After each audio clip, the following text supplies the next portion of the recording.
সেই সুন্দরীকে বিয়ে করলেন আবার দোকানদার। বাংলাদেশে মনে হয় এই প্রথম চুরি করতে যে নারী আটক, দোকানদারের সাথেই নারীর বিয়ে দিল। অর্থাৎ এক নারী চুরি করতে গেছে স্বর্ণের দোকানে, কিন্তু যখন ধরা খেয়েছে বলছে যে পেটের দায়ে চুরি করি, সন্তান আছে একটা, বেধবা নারী। কি করবে? দোকানদার অবিবাহিত, দোকানদার অফার দিল বিয়ে করবেন আমাকে, ব্যাস হয়ে গেল বিয়ে। আর এদিকে আর একজন 50টা বিয়ে করছে। বিয়ে করেছেন 50টি। বিবাহের হাফ সেঞ্চুরি করা এ ব্যক্তির স্ত্রীরাও জানেন না তারা কততম জীবন সঙ্গী। তার স্ত্রীরাও জানে না যে সে কয়টা বিয়ে করছে। আর এদিকে মানুষ একটা বিয়ে করতে পারে না, একটা বিয়ে করে হিমশিম খায়, সে 50টা বিয়ে করে সেঞ্চুরি করে ফেলছে। আর এদিকে আর এক খন কয় রশ্মি, সে ওয়াজ নিয়ে মন্তব্য করতেছে।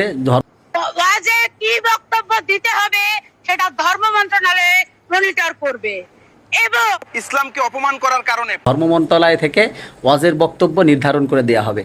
মানে এরা আসে যে কোন জায়গা থেকে আমি সেটাই বুঝি না। আর এদিকে ব্রাজিলের সাপোর্ট করে এক লোক চুরি করতে যে ধরা খেলো এবং টাক বানিয়ে দিল, এবং আমরা আছি ব্রাজিল আর্জেন্টিনা নিয়ে পড়ে, কিন্তু অথচ ব্রাজিলের জার্সির ভিতরে শয়তানের ছবি আকৃতি ধারণ করে শয়তানকে প্রমোট করা হচ্ছে এবং দাজ্জালকে প্রমোট করা হচ্ছে। কিন্তু আমরা মুসলিমরা এটা বুঝতে পারি না, আমরা দল নিয়ে পড়ে আছি, আমরা সেই শয়তান এবং দাজ্জালকে প্রমোট করার ব্যস্ত আছি। যাই হোক, আজকের ভিডিও আপনার মন্তব্য অবশ্যই কমেন্ট করবেন।